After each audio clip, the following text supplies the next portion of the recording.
30 minutes later, どうもすみませんでした。 it was kneeling on the floor, surrounded by the girls. After 30 minutes of a newspaper club inquisition, it was decided that Ito was at fault. I'd done some things that weren't very good either, but in the end, I managed to make them understand that they were mistakes. Phew. 本当にもう二度とこんなことしちゃダメよ、伊藤君。深く反省しました。もう絶対にいたしません。 Ito bowed so low, his face touched the floor. That's right, that's right. Get madder. That's what you get for putting me through that. だいたいタクルを変な風に乗せないで。おだてられるとすぐこういうことしちゃうのよ、お調子者だから。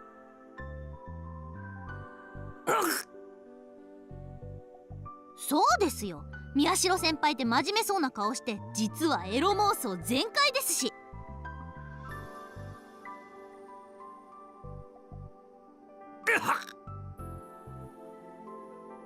エッチな本とか結構隠してるもんね。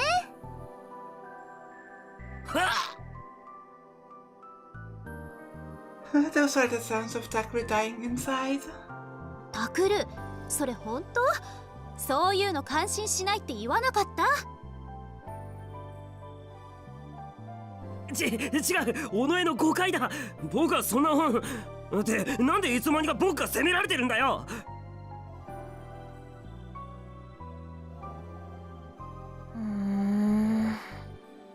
お前もそんな目で見るな。とにかくいい二人とも。以後絶対に能力をおかしなことに使わない、使わせない、約束よ。了解しました。いやだから僕は最初からそんなつもりじゃなかった。約束よ。はい。Ito bowed low on the floor again, and I did too.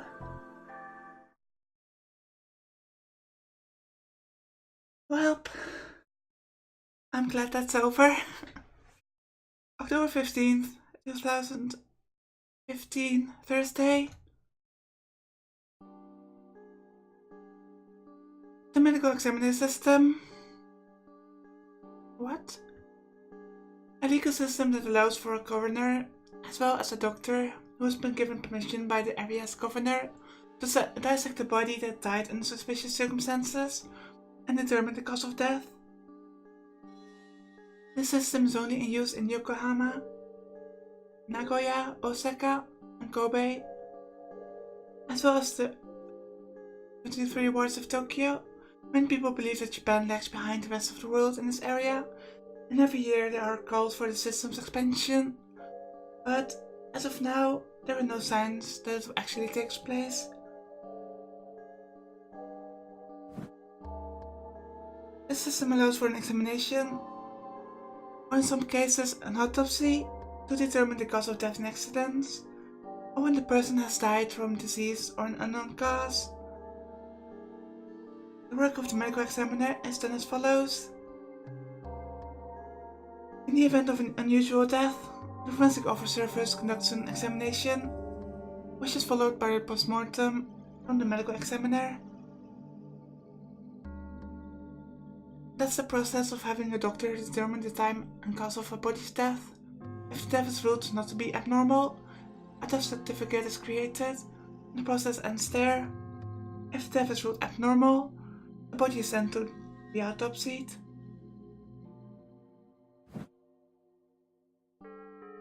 If the cause of death can be determined, the body is then turned over to the family.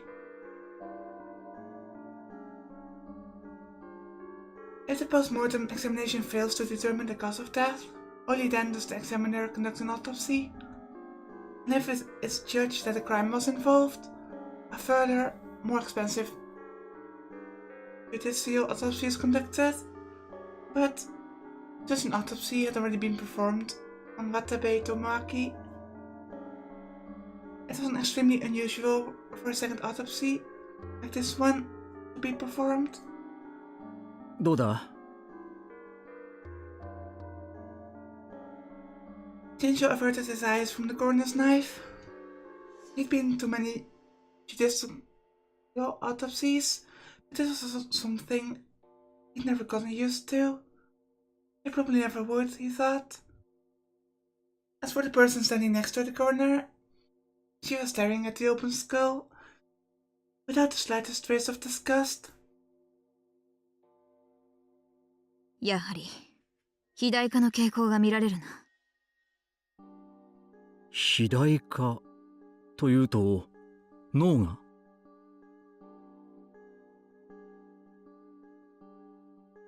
But the question is, what part of the brain would be enlarged? この状況で他に何がある？解凍された頭を見て内臓の肥大がわかるとでも言うのか？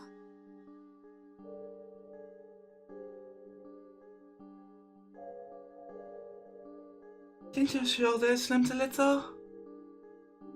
When he'd first met her, he'd been unsure of how to handle her, but now he actually felt kind of worried for her.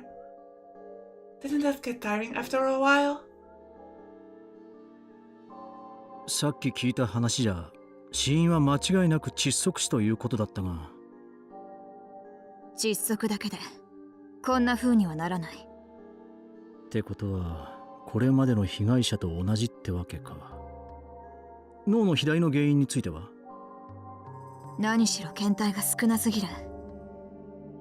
果たしてこの症状が一連の被害者だけに見られるのか、それともギガロマニアックスに共通するものなのか。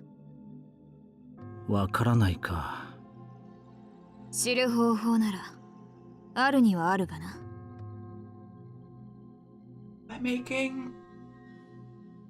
what is the right word? Those brain scans? CT scans? If you can make CT scans of Arimura's brain and Takuru's brain, and compare those to Watabe's brain, maybe you can find similarities. 何？あの二人、宮代拓と有村ひなえの頭を開いて調べればいい。そうすればこれがギガロマニアックスに共通する症状なのかどうかわかるだろう。Or you can just use a CT scan. バカなことを言うなよ。そんなことできるわけがないだろう。I get the impression that Kunosato, maybe some family member of her, was hurt by a Gigalomaniac in the past. And maybe that's why she hates Gigalomaniacs with a passion. 冗談だ。今は CT や MRI があるんだ。わざわざ脳をむき出しにする必要もない。なんだ。私が冗談を言うのがそんなに意外か？いや。Ninja thought to himself that she probably wasn't joking. She didn't like Gigalomaniacs. She hated them. And from the bottom of her heart, he had that much I had gathered. Ever since Arimura basically said that she really didn't like them. He didn't know why she despised them so much. Of course, there was probably a good reason for it, but he wished she would tone it down a bit. They probably didn't become Gigalomaniacs by choice, and more than anything, he didn't want to lose their help with the case. さて、これからどう捜査していったらいいんだろうな。If there were still test subjects under the hospital, there were things the police could do. But when he'd gone down there, there wasn't a trace of anything left. 証拠ならあるだろう。Nosato's voice was as cold as ever. 証拠？何のためにあの娘を連れ出したと思ってるんだ。知ってることを全部吐かせろ。おいおい、相手は子供だぞ。子供じゃない。危険なギガロマニアックスだ。Ginger rubbed his temples, unsure of what to say.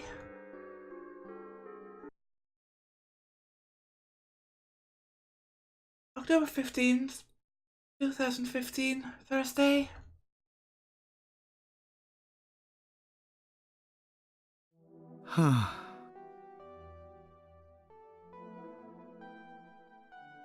Trustworthiness Investigation Corporation, Frisia. Momose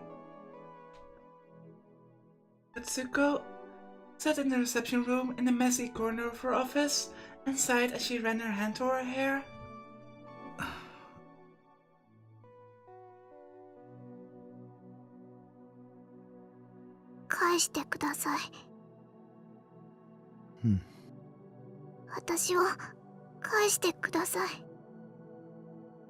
Interesting how she refers to it as home instead of anything else.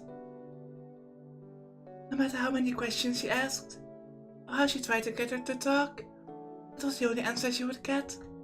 Sometimes she tried asking if there was anything she wanted, or if she felt like eating anything, but the answer was always the same.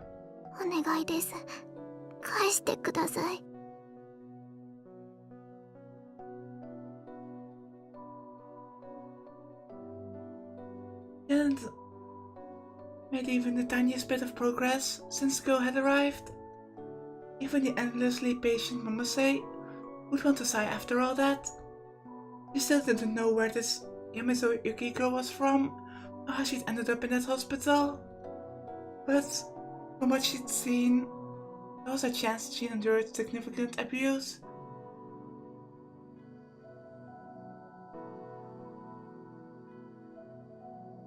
And then she was suddenly rescued from it and taken to a completely different environment. So she must have been very confused. She knew from experience that victims like that needed to be treated very carefully.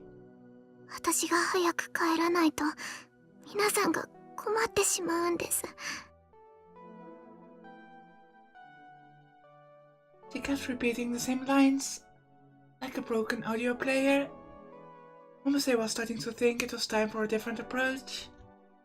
She didn't know what would happen if she told the girl this, so she'd kept it a secret until now. ちゃんと話して現実を認識させてあげた方がいいかもしれない。お願いです。私はあそこへ戻らないといけないんです。しょうがない。話してみようか。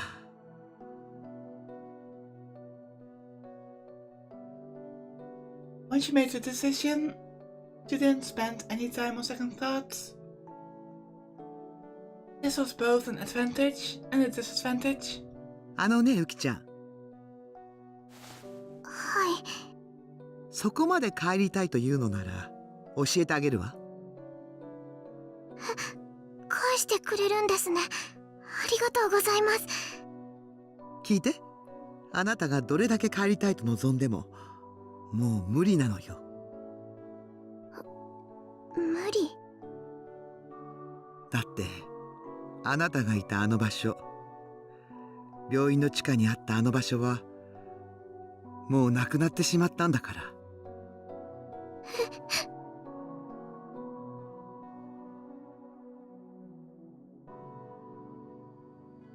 Momose was relieved to finally see shock on Uki's face.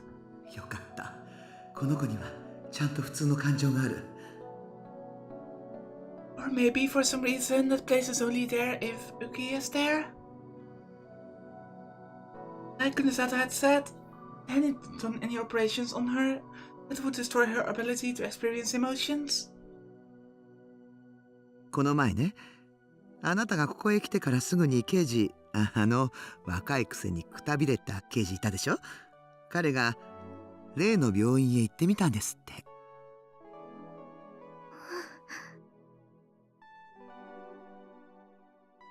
The girl simply listened to Momose speak, her eyes wide.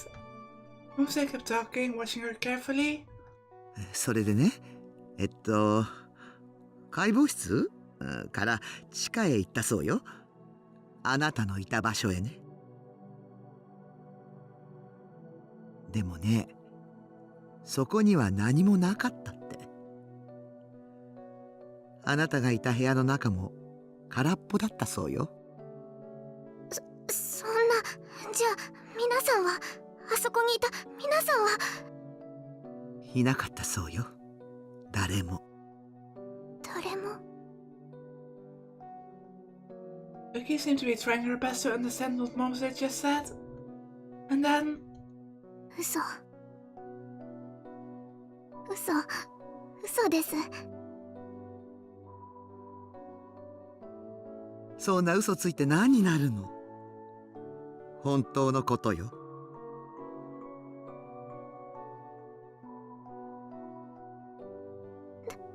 だってそれじゃあ私はどうすれば。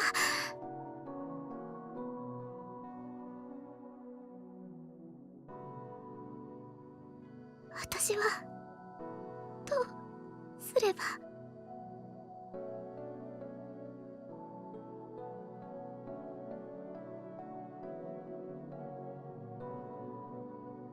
Tears started to suddenly fall from Ickley's eyes.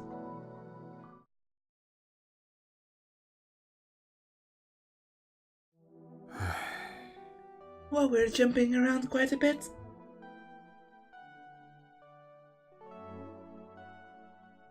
はは、どうしたタグル、新規臭い顔しやがって。顔は生まれつきだよ。は、なんでもう少し面白いこと言ったらどうなんだ。That was as jovial as ever. Without his lab coat, no one would ever believe he was a doctor.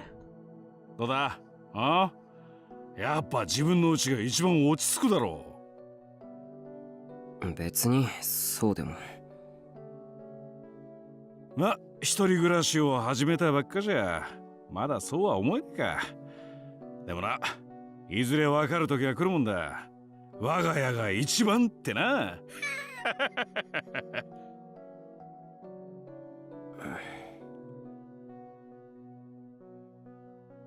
In the end, I'd come back here to our dorm because Chris had told me to do so at school.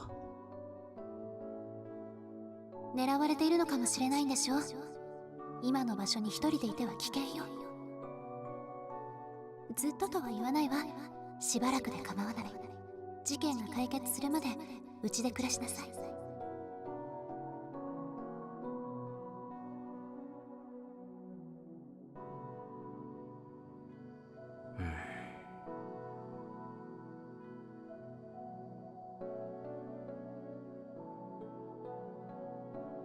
I wasn't a slave or anything, but just like she said, it was dangerous to be alone right now, especially when we didn't know who the killer was or what they were after.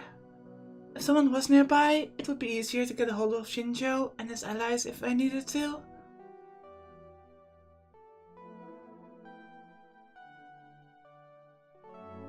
And I was probably never going to be able to tell this to Kurusu, but the feelings I'd felt when I'd left home were starting to disappear. After seeing Kurusu get hurt, or try to protect me, or cry for my sake despite being such a strong girl, I started to understand some things that I hadn't known when I'd left. なんだよ、クソ。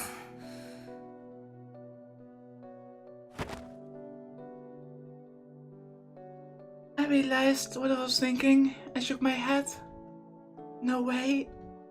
I wasn't like Yuto, who never seemed to get away from his sister. おい、何赤くなってんだよ。なんでもない。とにかくさっさと荷物置いてこい。お前の部屋はノノのやつがちゃんと掃除してくれてる。あ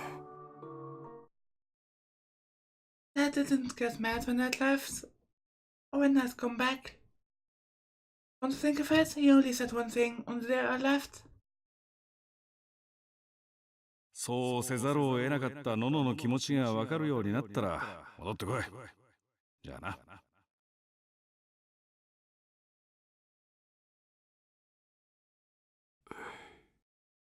荷物置いてくる。ねえ父さん、タクル兄が帰ってくるって。 As I went toward my room, Yui appeared. I could see you two behind her. おう、タクルならもう帰ってきてんぞ。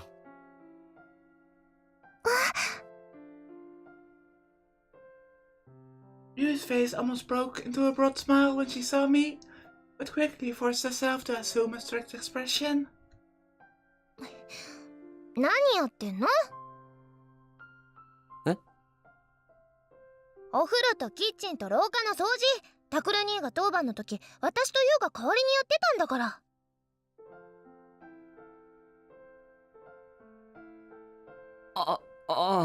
悪い。I apologized without thinking.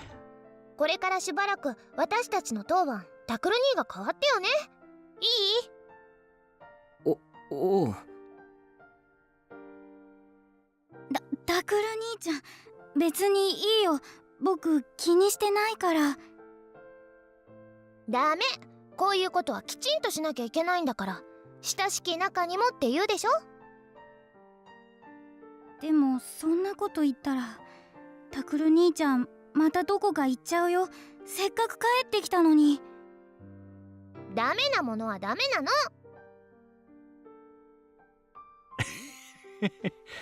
なあタクル、ユイのやつノノに似てきたと思うか？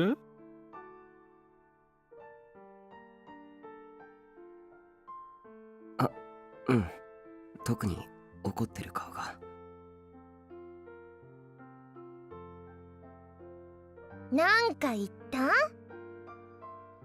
いえ、なんでもないです。ごめんなさい。Yui put her hands on her hips and puffed up her flat chest to glare at me. She did look just like Kurisu, and she did that. もう父さんが甘やかすからタクル兄は勝手なことばっかり。おっと、今度はこっちに飛び火か。で、タクル兄、もうどこにも行ったりしないんでしょうね。いや、その。タクル兄がいなくなってどれだけのの姉が悲しんでたか分かってる？ユウだってすっごく寂しがってたんだから。そっか。私も私は別に何でもなかったけど。 Oh god, she's turning into a tsundere. And suddenly, the expression on her face changed. 何でもなかったけど。おい。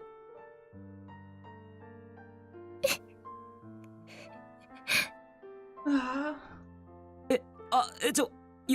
ゆい come on, Takuru.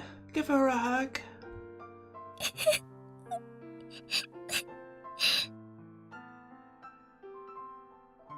Stop that. I'm not good with that stuff. I can't handle it when people cry. 何でもない。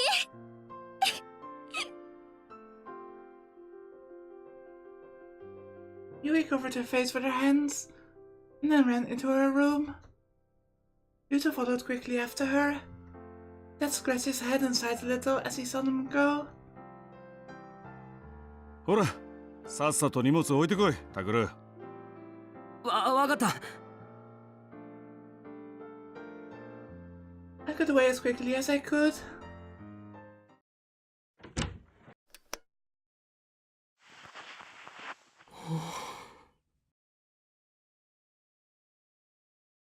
Dad That scared me. I didn't expect Yui to start crying all of a sudden.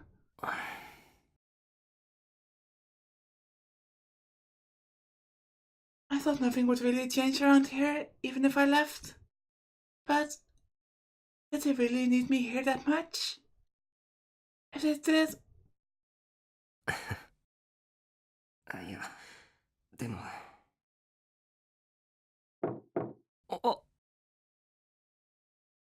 as I sat there, lost in thought, I was suddenly startled by a knock at the door. 誰だ？タクル兄ちゃん。ああ、ユウトか。のの姉ちゃんが着替えたら降りてこいってご飯だって。ああ、サンキュー。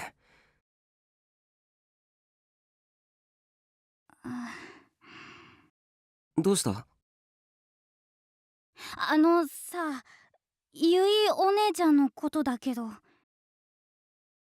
Nito crossed his hands over his stomach and fidgeted as he looked up at me. お姉ちゃんなんかいろいろ怒ってたけど、本当はずっとタクル兄ちゃんに帰ってきてほしいって言ってて、だから怒ってたのは本気じゃなくって。大丈夫、分かってるよ。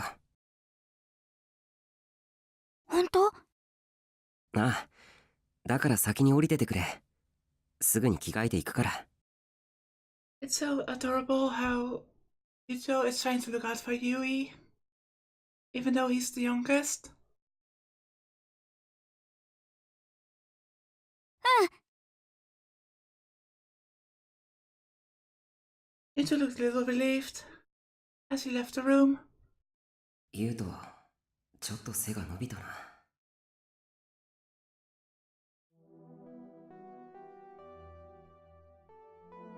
Nito and Yui had come here at almost the exact time as I had. 一緒に暮らし始めた頃はどうなるかと思ったけど。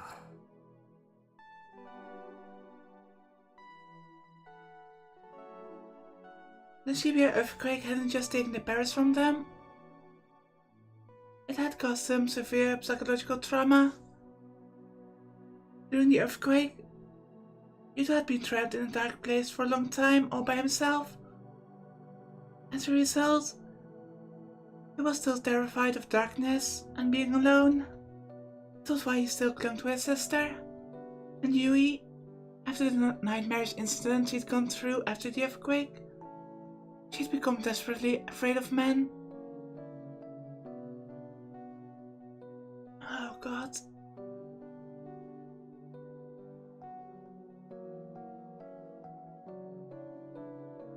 Oh, that's actually disturbing. At least the thing it implies. At first she was even afraid of me. But over time, we started to open up to one another. When I'd left, they'd seemed to be doing a lot better. And now, Yui had her act together even more. Yuto was still young, but he did seem a little more grown up than he had before. Even if the world didn't look like it had changed, time was still passing. But what about me? Had I changed? はい、そろそろいいわよ。それじゃあいただきます。いただきます。おほー、すき焼きなんて久しぶりじゃねえか。何言ってるの、先月もやったじゃない。あのなあ、あれは鶏肉だっただろう。牛肉じゃないとすき焼きとは言わねえんだ。そんな贅沢をする余裕うちにはありません。誰かさんが困ってる人から治療費なんか取れるかとか言っちゃうから、ま別にいいんだけど。そういう言い方はねえだろう。もっと尊敬しろ、尊敬。はいはい。 She's parroting Kurusu exactly. Your whole behavior, it's so obvious. ほらタクル、お椀貸しなさい。よそってあげるから。Bruce reached out her hand towards me. いいよ。ダメ。あなた最近ちゃんと食事してなかったんでしょ。遠慮なんてしないの。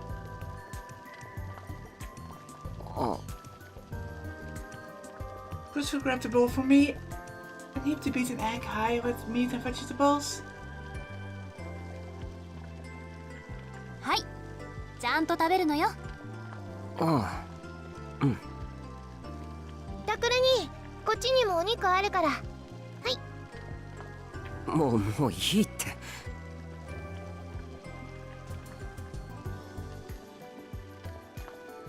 何？のの姉のお肉は食べられても私のは食べられないっていうわけ？お前酔っ払いのおっさんかよ。おい、ちょっと待てお前ら。もう肉ないじゃねえか。こういうのは早い者勝ちだっていつも父さん言ってるじゃん。言ってるじゃん。だからもうちょっと尊敬をだな。Everyone was seated around the single pot, eating dinner. I thought that the only point of dinner was to eat until you were full, but タクル、ユウト、お肉のおかわりまだ冷蔵庫にあるからね。たくさん食べて。おいこら。父さんは少し痩せないとダメでしょ。野菜食べなさい、野菜。俺はお前をそんな娘に育てた覚えはないんだがな。覚えがなくても育っちゃったんだから諦めて。part of me enjoyed sitting around the table and listening to everyone's conversation.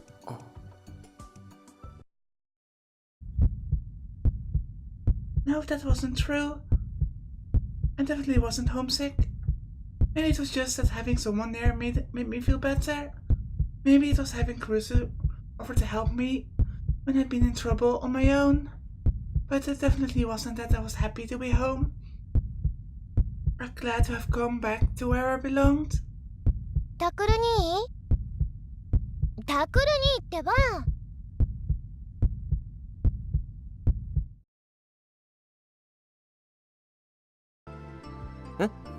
何？お茶いるの？いらないの？さっきから聞いてるのに全然答えてくれないんだもん。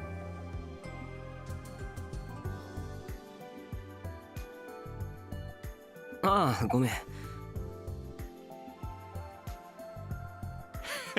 そいつのことだ。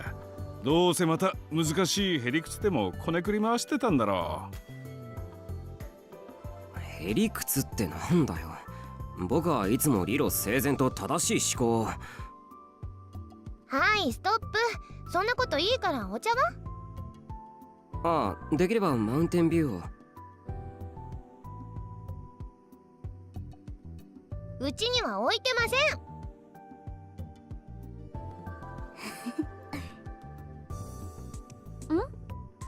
ユウトったらどうしたの？ニコニコして。やっぱりみんな揃ってた方が楽しいなって。のの姉ちゃんだってすっごく嬉しそうだよ。そうそうね、そうかもね。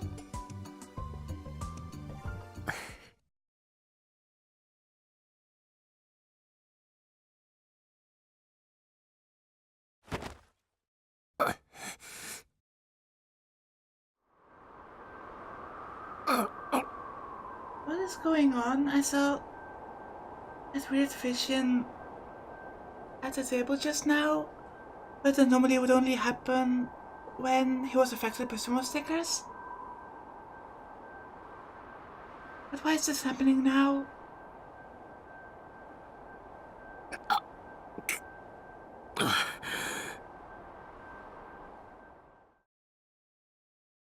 It didn't work. Oh, he's been trying. I thought it was something. What's the right word? something that was happening to him instead of something that he was trying himself. I'd gotten a lot better at seeing my D-sword. To be honest, I'm still a bit confused since in Chaos Head it seemed that once they managed to grab the D-sword for the first time and they materialized it, they could just summon it at will. But here, maybe it's kind of the same, but it just looks a bit different. But I still didn't know how to grab hold of it. I asked Ahimura for help, but her answers weren't really helpful. Unlike with my psychokinesis, all I needed to do was draw my D-swords from the direct sea. I should be able to do it alone. But when I was by myself, it was just an illusion. Unless I rebooted it, I wouldn't be able to use it to attack or defend. If I wanted to use it as a weapon, I needed to share the delusion with someone else, just like with my other power. At least, that's what Arimura had said. But before that, I needed to be able to grab hold of it. くそ、もう一回。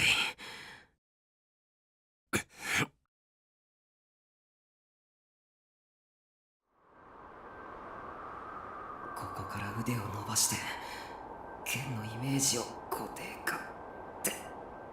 あ、くそ。 Whenever I tried to get close to the D-swords, it moved away from me like a mirage. If I just flailed my arm at it, I couldn't reach it. 手がつる。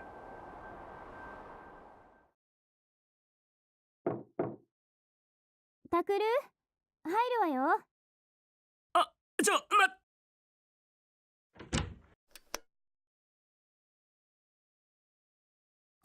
ああ。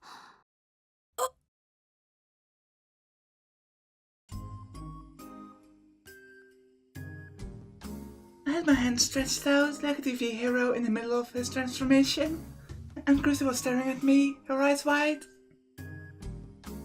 違うんだ。ユートに新しいヒーローの変身ポーズをだな。Yeah, sure, right. I'm sure she'll believe that. ユウトはもう卒業したわよ、そういうの。ああ、そうだっけ。Chrissy put her hand on her cheek and sighed. もし自分が本物のヒーローになれると思ってるなら、やめておきなさい。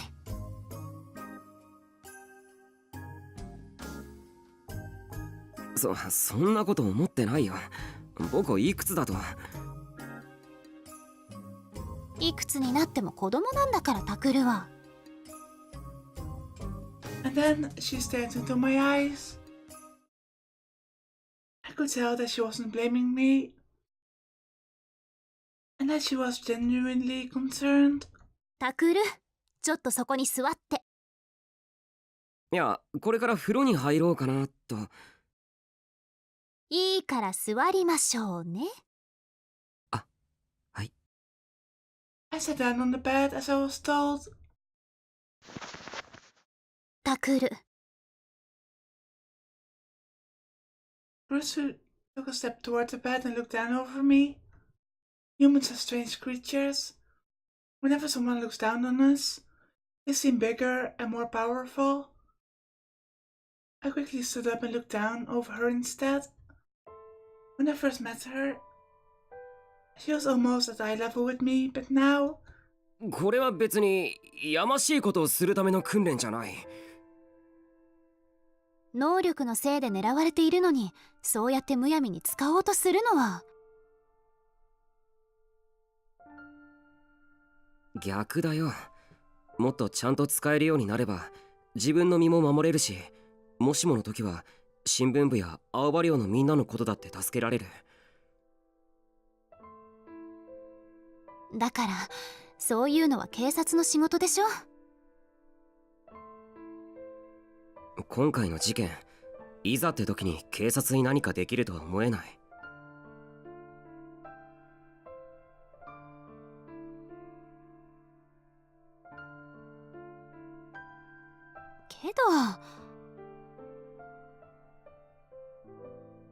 クリスこそよく口にするじゃないか。僕らのことを守るとかなんとか。でも能力者が襲ってきたらどうするつもりなんだ？それは。ほら見ろ、やっぱり僕が能力を磨くしかないんだよ。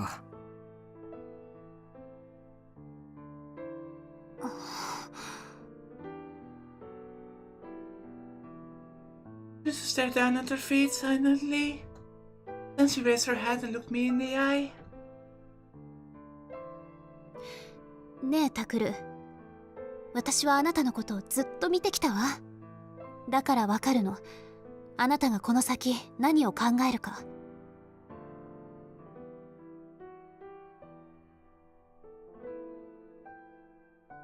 この先？タクルはね、必ず自分を危険にさらすようなことをする。例えば自分の力で犯人を捕まえてやろうとか。I gulped. I hadn't really thought about it yet, but knowing me, I probably, no, definitely think that. なんだよ、能力者でもないくせに余地か。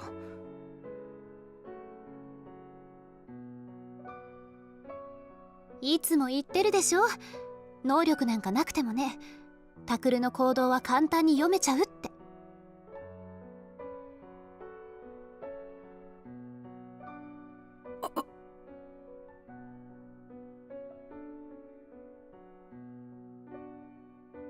とにかくお願い、自分の身を守ることだけ考えてねえタクル。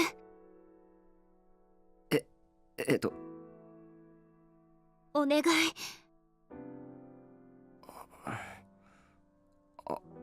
ああ。じゃあ約束の指切りね。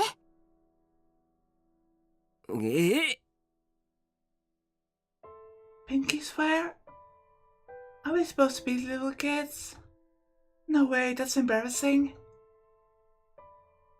嘘ついたら針を1000本飲ますどころじゃ済まさないから。And that's really scary.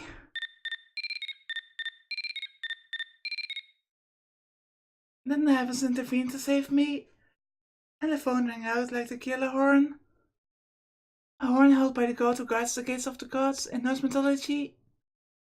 It sounded said to herald the arrival of Ragnarok.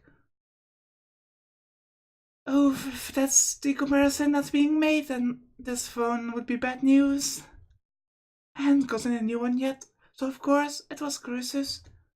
出なくていいのか？今はあなたと話をしているところでしょ。でも事件に関係あることかもしれないし。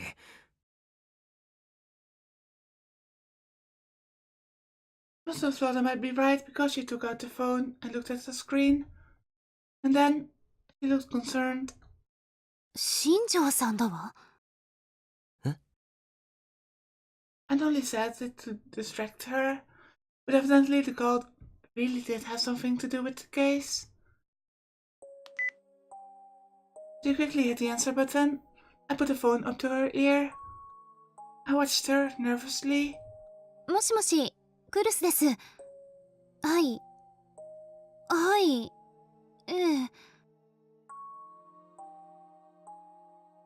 On the other side of the phone, I could hear a note of concern in Shinjo's voice.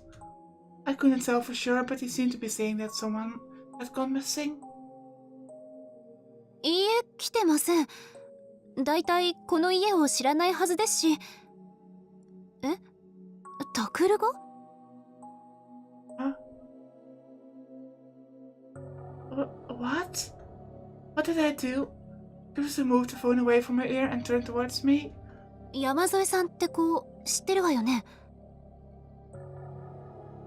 ああ、例の病院の地下室から助け出した子だよ。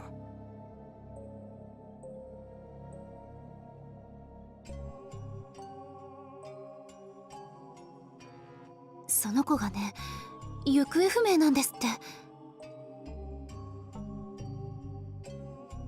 I think she's gone back to the basement. え？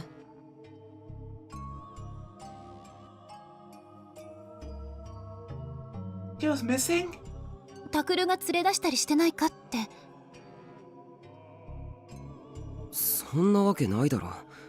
今日はクルスたちとずっと一緒だったじゃないか。そうよね。ちょっと貸してくれ。新庄さんと話したい。I raised my hand toward the phone.